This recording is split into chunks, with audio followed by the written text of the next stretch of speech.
it looks like Trump is denied his immunity claim, which I was hoping that would happen. Um, Now, Trump can't claim that because he was president, he's immune to trying to interfere with the election, which is good because if uh, they gave him immunity like he was wanting, that would mean he could attempt to try to interfere with the election the next time. Here's Craig Melvin.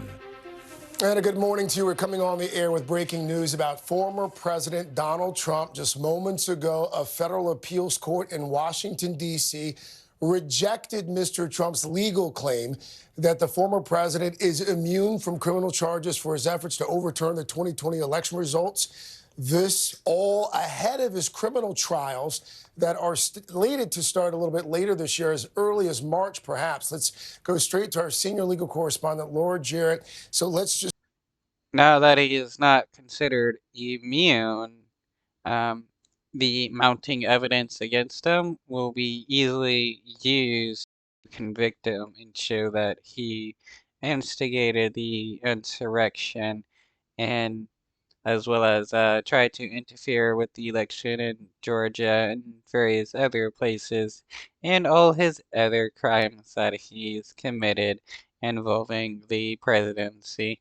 To start with what this ruling means and what it does not mean, and I would assume that the president will likely appeal immediately to the Supreme Court. He may go to the Supreme Court, Craig, but just to walk people through what has happened here, the former president tried to file this motion to try to get the case completely wiped away from the books, right? Because if he's immune from prosecution, then he cannot be tried at all. And again, this isn't the case in Washington, D.C., where he's been accused of trying to overturn the last election. Now, he lost in the lower court on that issue. He appealed up to this 3-judge panel. 2 Biden appointees, 1 Bush appointee has rejected that completely. Now that he's lost at this level, he can try to go to the full panel of D.C. Circuit judges there. There are about 11 or 13 active judges. Or if he wants, he can go to the Supreme Court. Now, why might he want to go to the full D.C. Circuit? Because the whole point of this is to delay, delay, delay. Got it. And so if he does that, it slows this train down, Craig. NBC's Gary. I mean, yeah, he may attempt to go to the Washington, D.C. circuit, but I mean, he'll probably just get denied again and then to the Supreme Court, where they will probably still deny him.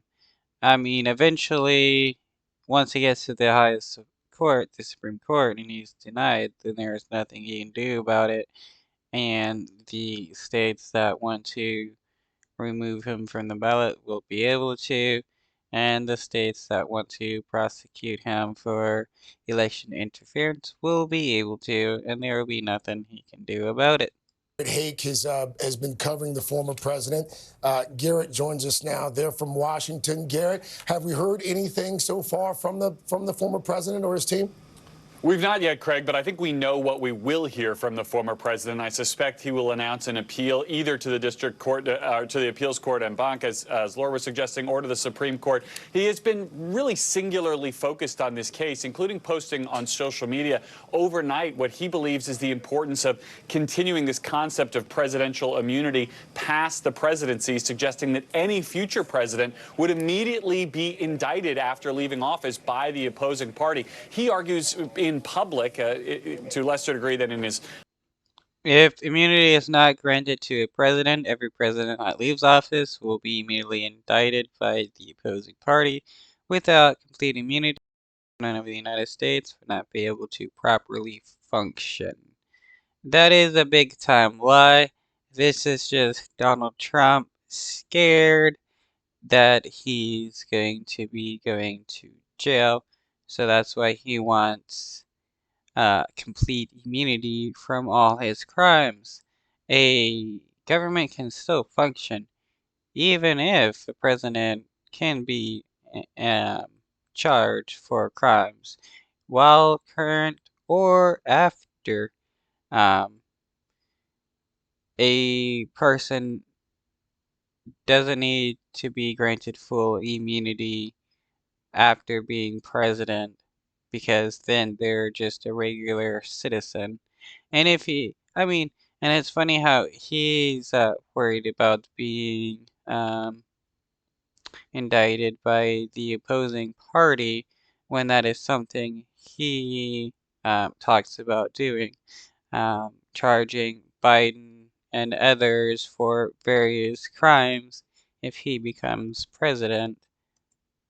Filings before the courts that a sitting president would be unable to properly function if this ruling had gone against him. Again, that was a post from last night. I suspect we will soon hear more from him today. And Craig, remember that Donald Trump has made all of these legal battles that he's engaged with, and especially this case, central to his campaign. He argues that this is all political speech that he was involved in, that he's being targeted by the courts and by the Biden Justice Department because he cannot be beaten by President Biden electorally. Now he has this.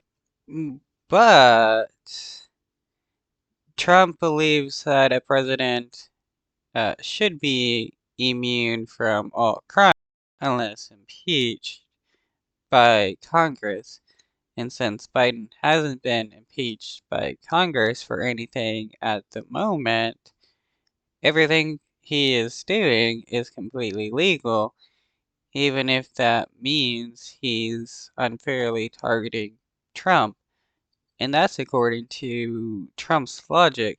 I mean, his lawyer did say that a president could assassinate a political opponent and be not guilty, or will be able to get away with it unless impeached by Congress, and then that's only the time they're able to be like charged and convicted of the crime.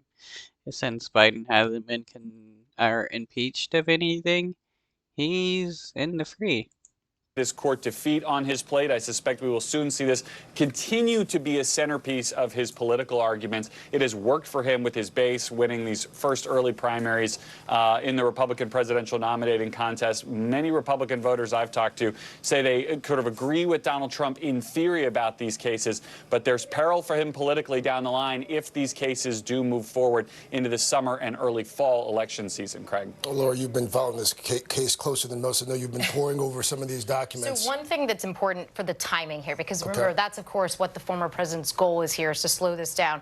The D.C. Circuit, this federal appeals court, has said that he has a certain prescribed period in which he can try to appeal to the Supreme Court, as we were talking about, and he can try to go to the D.C. Circuit. But they've given him a very narrow window, so he can't just sort of sit on this as long as he wants. He has roughly a week through about February 12th if he wants to go to the Supreme Court. And if he goes to the Supreme Court, everything on here that's happening right now will stay on pause. He can do that while it works its way through the court system. If he doesn't go to the Supreme Court by February 12th, then this is back in action. What does that mean? Then the trial date is back on, because right now, remember, this case has been working its way through the courts for months now, and so the trial date has essentially been frozen in time. But now that they said he's not immune, theoretically, he could be tried. But what they're saying is he will have some time now to go to the Supreme Court, again, roughly till about February 12th. We had also